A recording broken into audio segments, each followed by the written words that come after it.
Good afternoon. Well, I'm sort of really honored to do this because I've spent the last few days reading your book and absolutely marveling at it. I know something has already been said about it, but I just want to add that there are many strands that run through both, or at least two or three major ones. At one level, it's a history of a sort of retreat called Craiglockhart. Am I pronouncing it correctly? Which was commandeered during World War I to treat people who suffered from what was known then as neurasthenia or shell shock, and what is now known as PTSD or post-traumatic stress disorder. So that's one side, the history of that institution, remarkable in many ways. And on the other, there is this exploration of a friendship between two great poets, Wilfred Owen and Siegfried Sassoon, both who happen to live in Craiglockhart for a while. And I think in doing this, Charles has written a book that really is not only well-researched, but it's deeply moving. And it sort of examines the impact of war on the human psyche. So having done that little introduction, I'm just going to jump into the first question. So Craiglockhart, in your account, earns a reputation for treating people who suffer from, shell shock in a relatively more humane way. I mean, at a time when other institutions were administering electric shocks, Craiglockhart, or the doctors there, Brock and Rivers, were depending on psychoanalysis, having therapeutic conversations with people, and so on. But the underlying irony that sort of emerges from your book is that the entire effort was to cure people, but in order to get them back to the front. I mean, what is your sort of reaction to that? Why did that irony come about? The War Office in Britain during the First World War would not have built these mental hospitals if there hadn't been so many traumatized soldiers that they actually needed back at the front. They weren't curing them or healing them in order to send them home to resume their civilian lives, which actually would have been much better for their mental health. But the War Office was indeed the War Office. It wasn't the Ministry of Health. It was recycling men the way they recycled trucks and tanks and damaged equipment in order to fix it, to get them back to the front where they were needed. There were so many soldiers reporting to casualty clearing stations at the front, in the Western Front, with no visible wounds. And yet the men were trembling as if they were in freezes. They had lockjaw, they couldn't talk, they stammered, they were blind, they were deaf, but they hadn't been hit by a bullet or shrapnel or poison gas, but they had had experiences that damaged their minds as much as any bullet could damage their bodies. And there were so many of them that the War Office had to deal with it to get them back to the front. And that was why in October of 1916, they requisitioned a hydropathic luxury resort called Craiglockhart just outside Edinburgh, which had 180 rooms as a venue for treating the officers, not the men. The officers got much better treatment than the men, as in all armies. They opened this in October of 1916, not coincidentally, because of all the experience of the first day of the Battle of the Somme, January 1st, 1916, when the British lost 20,000 dead and 40,000 wounded in one day. And the survivors of that were completely traumatized. They'd seen their brothers, their friends eviscerated in no man's land between the two sides. And they came back unable to fight, even if they wanted to. But they couldn't control their hands, they couldn't control their motions, or their legs were paralyzed. And so because of the experience of the Somme offensive, the disastrous experience of the Somme offensive, they opened more than 40 mental hospitals across Britain. The best one as it happened, and only because they happened to have two marvelous psychiatrists, was Craiglockhart, which was much better at treating the traumatized young men than the others were. Right. The the two main characters in your book, the two poets, Siegfried Sassoon and Owen, they committed to pacifism on the one hand, and on the other, they nurse this strong desire to fight, even kill. At one point, you have this astonishing quote from Sassoon, who says, I would gladly stick a bayonet into a German by daylight. I want to smash someone's skull. I mean, anything but a poetic sentiment. I just want to understand how you explain this contradiction. Could it have to do with the strong nationalist sentiment that prevailed at the time? Was it sort of a misplaced sense of masculinity, or was it just the sense of shame that not fighting brought on? What Well, for Siegfried Sassoon, those those quotes that you've just read, that was a reaction to the murder or the death in battle by a German soldier of his closest friend, David Thomas, young Tommy, he called him. Sassoon was madly in love with him. Sassoon was homosexual, but Thomas was not homosexual, wasn't interested, but they had a very close friendship and a close bond. And Thomas was much younger than Sassoon, and Sassoon felt responsible for him. And when he died, he went mad, and he went into no man's land specifically to murder Germans.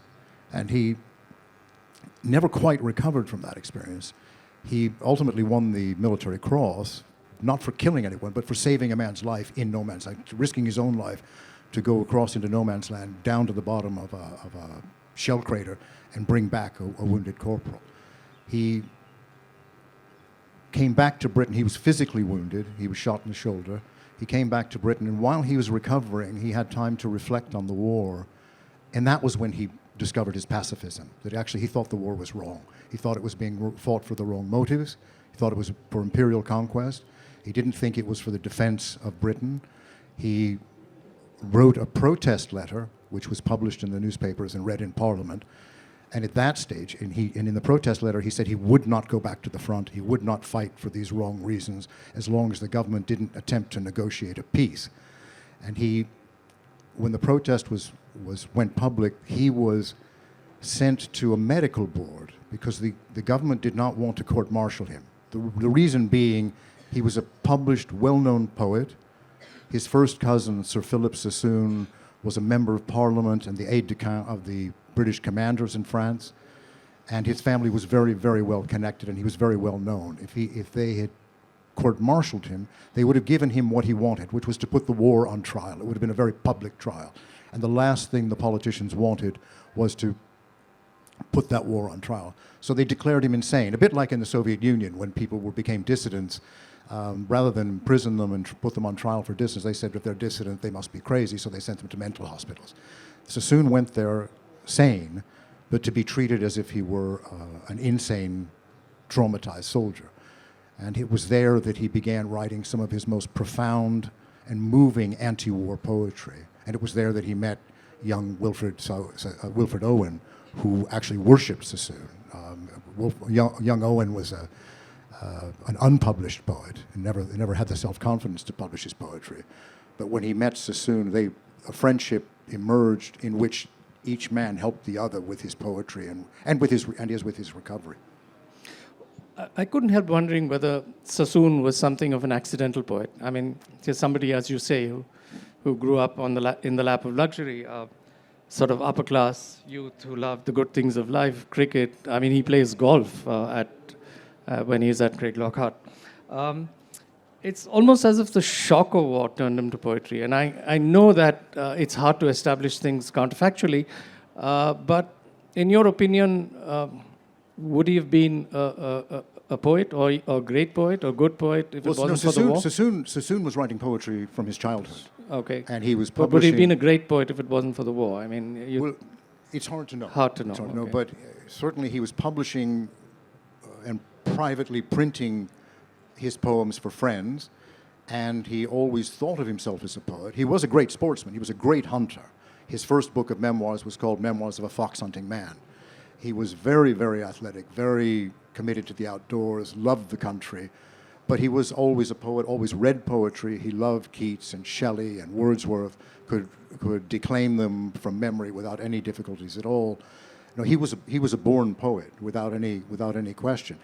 What gave him profound experience to write about was, of course, the war. And then he could go deeper and deeper into his poetry and into his own psyche and into the human condition because of what he witnessed and experienced in the war. Yeah. You also say that Sassoon wrote of the war with a rage, a greater anger, whereas Owen wrote about it in a Owen always said the poetry is in the pity. I write about the pity. Sassoon was angry about the war, whereas Owen was not angry about the war, but he pitied the suffering of his fellow soldiers. There was a slight difference there. And Owen never became a pacifist. He was critical of the war, but he didn't become a pacifist. He didn't lodge a protest like Sassoon did. So I just want to go back to what you said earlier. You talked of Sassoon winning the Military Cross and then falling ill. I'm not sure if I'm recounting this correctly, but it seems as if he converts to pacifism after, sort of wanting to be on the forefront, wanting to fight, to kill, and all of that. Suddenly, during a certain battle, the Battle of Arras, was it? Or he suddenly changes his mind. Was it a process, or was it, he woke up one morning with a recognition? I think it was the gradual realization of how awful the war was, which he was always aware of, but the gradual realization that he might be able to do something about it. When he was recovering from his wounds in Britain in July of 1917, he met Bertrand Russell and Lady Ottoline Morel, Philip Morel, leading pacifists, leading anti-war activists, if you will, and they helped him to understand the nature of the war and the duplicity of the British government during the war, which made him even angrier. And he came to despise the high command, he came to despise the civilians who supported the war, he came to despise the women who were so proud to sending their sons and their husbands off to war. He wrote a poem in which he said, "You smug-faced crowds with kindling eye, who cheer as soldier lads march by, go home and pray you never know the hell where youth and laughter go." And he would not have written that poem except for his experience of the war and the betrayal he felt that the country had betrayed his entire generation. One of the questions that you say persisted during the war was whether those who broke down or suffered from PTSD should be either treated or shot dead. And you have this incredible to my mind, it says that 306 deserters were shot. That's an extraordinary number. I just wondered, was there public opinion against such killings during the time? The executions of deserters on charges of desertion or cowardice in the face of battle were kept quiet. They didn't even tell the families. They told their families that their sons and fathers had been killed in battle. Which leads me to wonder, how did the process of segregating deserters from those who needed treatment, how is it made? Is it possible that, deserters was simply people who up and ran? I mean, you could up and run when you have shell shock as well.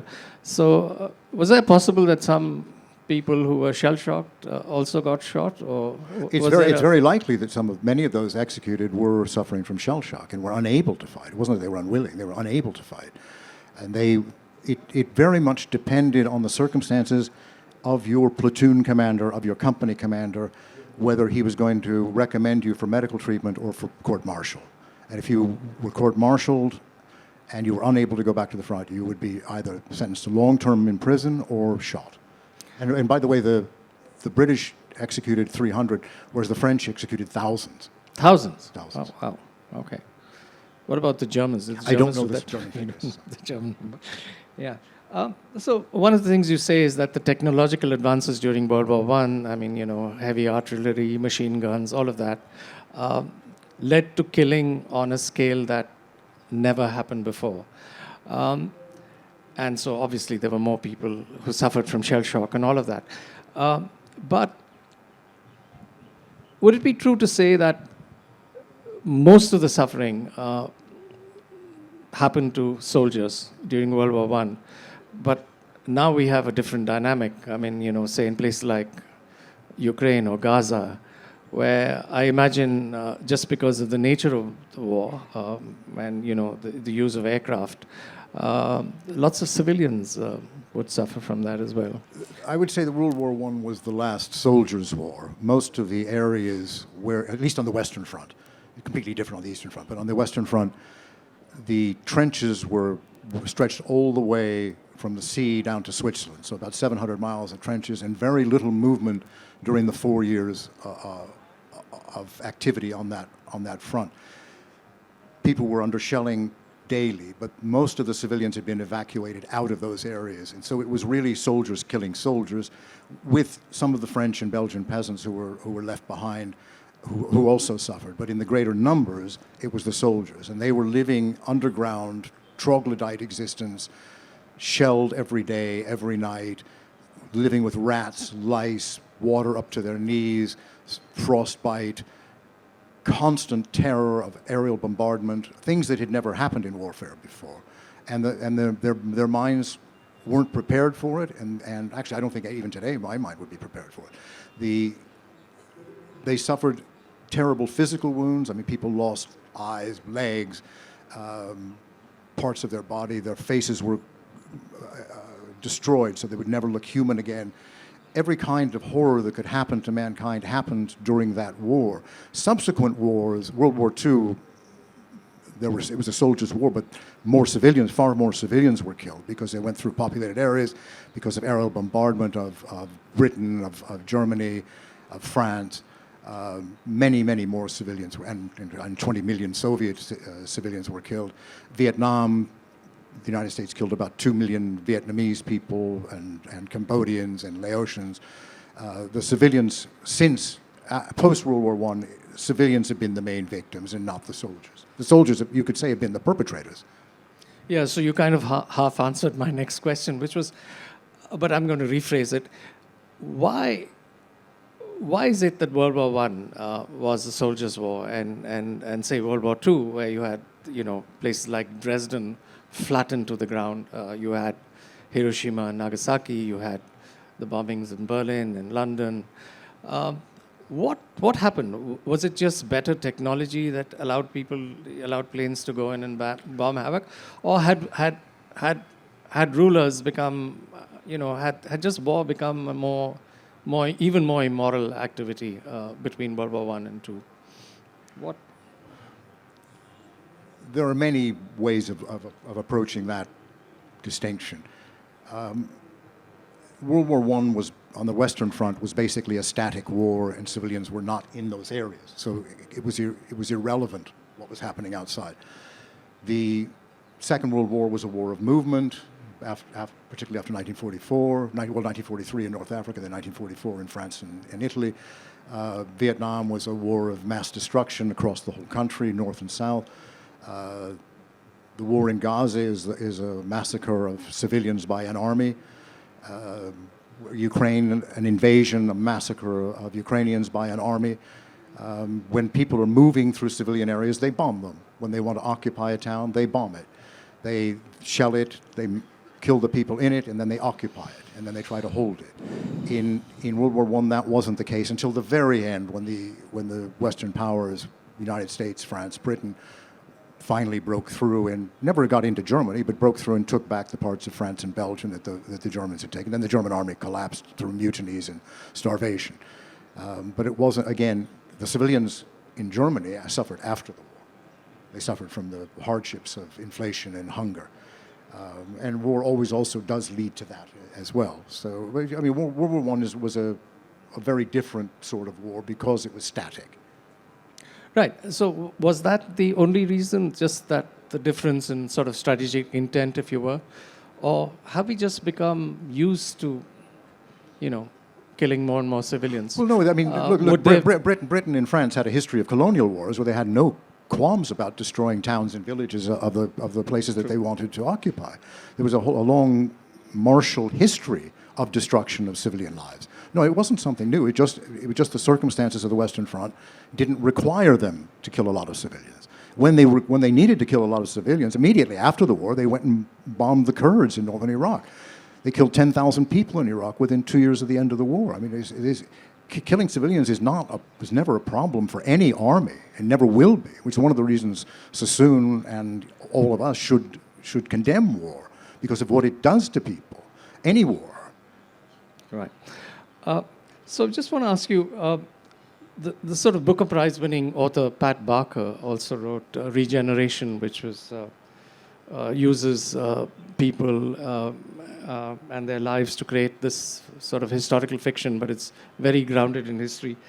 I just wondered whether you've read it and whether you thought, what you thought about it, and whether what it recreates of Craiglockhart has a ring of truth or some very similitude. Pat Barker's Regeneration trilogy is one of the great books about war, about suffering, about psychiatry, and about the First World War. No, it's a wonderful trilogy. Actually, funnily enough, after the war, Parade's End by Ford Madox Ford, another trilogy. It was if you couldn't contain the story in one book, it had to be three. Or John Dos Passos's USA trilogy. These experiences were so deep and so profound, it needed space. And Pat Barker, who wrote much later, is a beautiful writer. She's more recently written about the Trojan War from the point of view of the women of Troy, which is a wonderful one. I mean, I recommend it to anyone. She's a beautiful, one of the best writers alive today. Really? Yes, no question. Okay. I read her book. I'd already started research on mine. Then I read her book, and I thought, God, I could never do this as well as she did it. And I didn't, by the way. No. However, all I did was I did the factual version. So I wasn't able to make the kind of connections that a novelist is able to make where there's no evidence. So I mean, I actually got in touch with her because there's a passage in her book where the lead psychiatrist in both our books, a man called Dr. William Halse Rivers, who was one of the finest gentlemen and Renaissance men and psychiatrists of his generation. In her book, when he goes on holiday from Craiglockhart, having been doing therapy for his men for months without a day off, she has him go to visit a Canadian psychiatrist in London and witness his treatment of the soldiers that he is required to care for, and giving them horrible electroshock treatments, which this man, Yellen, actually did. And so I got in touch with her because I couldn't find anything in the archives about this visit. And she said, well, I made that up. I mean, it's one of the most moving parts of the book. She has that luxury. She could make it up. And actually, it tells you a lot about Rivers that I couldn't tell you because I couldn't make it up. I mean, I have to stick to the facts. And in so doing, I feel that I have added a little bit of something to her already great achievement. Yeah, which brings me to my next question. I mean, Owen and Sassoon are probably the two principal characters, but Rivers and Dr. Brock also play an extremely important role. The choice of writing the book, how much was it led by the fact that, men like Rivers had this completely new approach to treating soldiers on the war, and how much of it had to do with the fact that two very, very famous poets of World War I, probably the best known, happened to be there. The book is really a biography of an institution which existed from the day Craiglockhart opened in October 1916 until it closed in April 1919. It's the story of the institution. The most profound series of treatments were Dr. William Halse Rivers treating Sassoon, and those treatments really were daily debates about the war. Rivers realized that his mission was to convince Sassoon to stop being a pacifist and to want to go back to the war and to understand the justice of the war. In the event, Sassoon more or less converted him to pacifism. In a sense, Rivers began to believe that Sassoon was right and he was wrong. Sassoon only went back to the war because he felt guilty that he had let the men of his company down and he wanted to go back and share their suffering, not because he believed in the war at all. He went back to try and help them. And Dr. Arthur Brock, who was a sociologist, who, like Rivers, had studied psychiatry in Germany. All the best psychiatrists were in Germany and Vienna. They both came out with this Freudian tradition, Brock and Rivers. Brock treated Owen very sympathetically and nurtured him and nurtured his poetry, not because he believed in his poetry, but because he believed that it was great therapy, that Owen could help to come out of himself through expressing his pain and his incomprehension through his poetry. Owen actually had more ambitions. He wanted to be a poet, and he became a great poet. And he was cured to the extent that he was able to go back to the front, write more and deeper poetry while he was fighting. He had felt guilty in his first tour of France that he might have been cowardly because he broke down. But by the second tour, when he went back, he was leading his men recklessly. He won the Military Cross, putting him on the same level as Sassoon, which he was very proud of. And 4 days before the war, leading his men across a canal in the face of German machine gun fire, patting them on the back, saying, "Come on, boys, we can do it," leading them onto the other bank, and then cut down dead. And 4 days later, the war ended. True. I get a sense from your answer that you might have written this book even if Owen and Sassoon were not living at Craiglockhart. I would have, because I was interested in the institution and I was interested in the process. I don't know if my publisher would have bought the idea without Sassoon and Owen. Okay. Yeah, that's a good answer. Is there a passage that you would like to read? One passage and one poem, perhaps, from the book? Because Well, you and I talked about this later, and you suggested one for me because I suggested couldn't. a poem, Okay, but okay. I think you could do a passage as well. I don't know about that. Maybe the passage first and then the poem to it.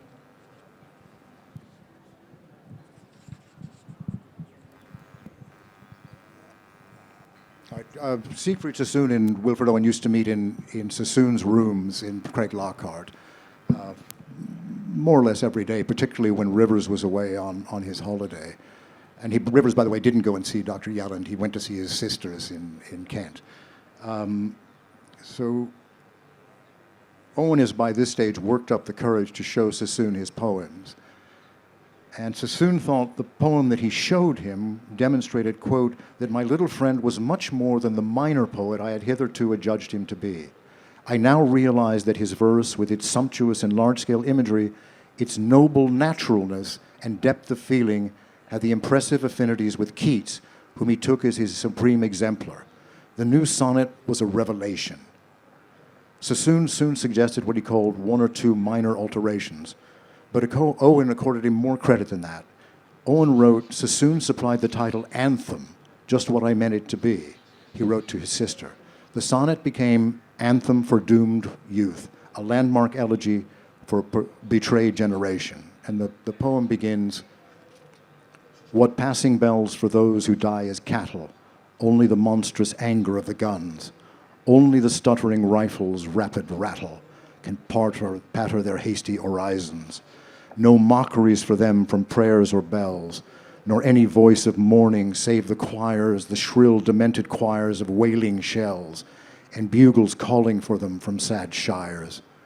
What candles may be held to speed them all, not in the hands of boys, but in their eyes shall shine the glory, the holy glimmers of goodbyes. The pallor of girls' brows shall be their pall, their flowers the tenderness of silent minds, and each slow dusk a drawing down of blinds. When Sassoon read that, he was very moved and sought to get Owen published in The Nation. Owen had not been published anywhere before. And then Sassoon wrote a poem for Owen. Owen became the editor of the House Journal at Craiglockhart, which is called The Hydra. And Owen was always asking him to publish in the Hydra, and Owen refused. He didn't want to have much to do with Craiglockhart. He didn't like it. But anyway, he did write this very short one. War is a joke for me and you, while we know such dreams are true.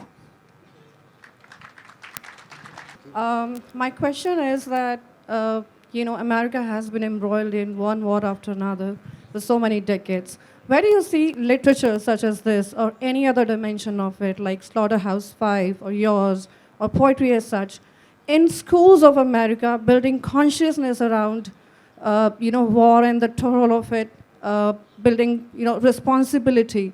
Where do you see? Is it out there at all? I might be unaware of it. Where do you see the position of such literature where it should be? I couldn't quite hear the last part of your question. So I'm just asking that where should it be as such, this literature, which is so much important in building the consciousness, and it has a role to play, and especially in the schools of America where violence is so prominent, and America has been embroiled in one war after another for so many decades. Where is the position? What is the position of such a literature, if at all it exists, in schools of America? I mean, one wishes that the literature would have more of an impact, just as I, as a journalist, wish that my journalism had more of an impact and made people think again about going to war or paying for other people's wars. It doesn't seem to get through. Many university students don't join the army. They may be quiet about what happens, but they don't join the army. The poorer people join the army, the people who are hungry, the people who need the money and the prestige that goes with having a uniform, and then the people who make the money out of the war, the arms dealers and so on, they may have read the poetry, but they don't care. They're making too much money from it. So, I mean, there are benefits to certain groups of people, and the others don't have enough of an interest, so that by reading Slaughterhouse-Five or by reading Owen and Sassoon, that they're going to do anything about it. During the Vietnam War, there was a huge anti-war movement, but that was because there was military conscription. Young men of all classes were potentially drafted into the army to go and fight and die and kill in Vietnam. When the draft ended, basically the anti-war movement ended with it. Could you tell us a bit about what it's like for U.S. soldiers today who come back from war zones in terms of help, support, reintegration into society? Well, there are two types of wounded who come back in the U.S. and Britain, the two countries I'm more familiar with. The mentally damaged and the physically damaged. The physically damaged are given prosthetic legs, they're given physical therapy, they're given glass eyes for those who have lost their eyes, they're given plastic surgery for those who have been badly burned in their skin, and those with mental difficulties are given short periods of treatment, clearly insufficient for their needs, because the highest rate of suicide in the US and in Britain are these young people who come back from the war with post-traumatic stress disorder. I mean, I have a good friend, Jake Wood, who wrote a brilliant book, which I recommend to you, called Among You, about his experience of being traumatized in Iraq and Afghanistan. And it's a terribly moving story. Before the war, Jake was a very successful banker, but after the 9/11 horrors in New York and Washington, he felt that he should play his part to try and get rid of the terror that he felt was, he says now he was wrong, but that was his motivation at the time.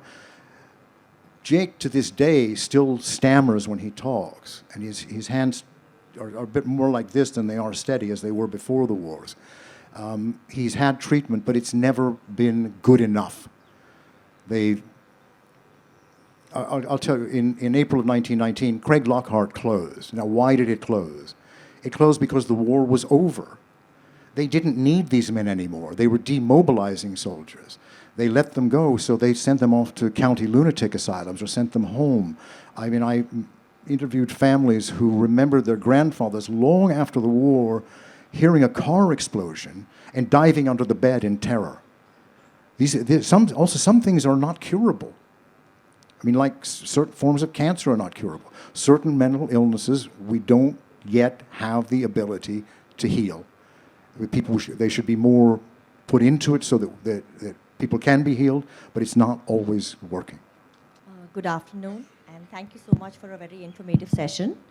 My question is that if poets like Sassoon and Owen hadn't gone into war and been horrified by it, would we have missed their anti-war poetry?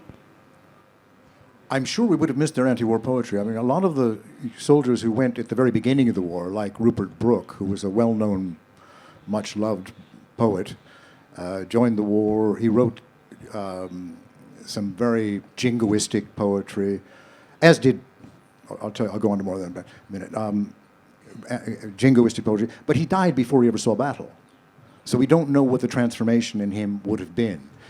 Most of the poetry, the official poetry that was being published in the newspapers, which was, by the way, sponsored and paid for by the government under the Office of War Propaganda, by Kipling and others, was very, very jingoistic and pro-war. It was only when the young men came back, the young budding poets came back having experienced this, that they began writing the anti-war poetry. some of which was published in mainstream magazines, I mean, to the credit of those editors. But the bulk of the poetry, and thousands of poetry was a tool of propaganda during the war, in Germany and France and America. But most of it was jingoistic drivel. It was only those who actually experienced it and who suffered, many of whom suffered the trauma of the war, that the really deep, interesting, profound poetry came.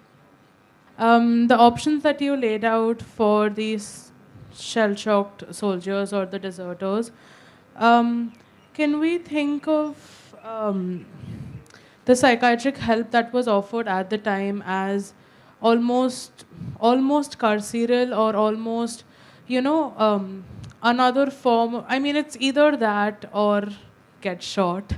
So can we think of it as almost carceral, I guess?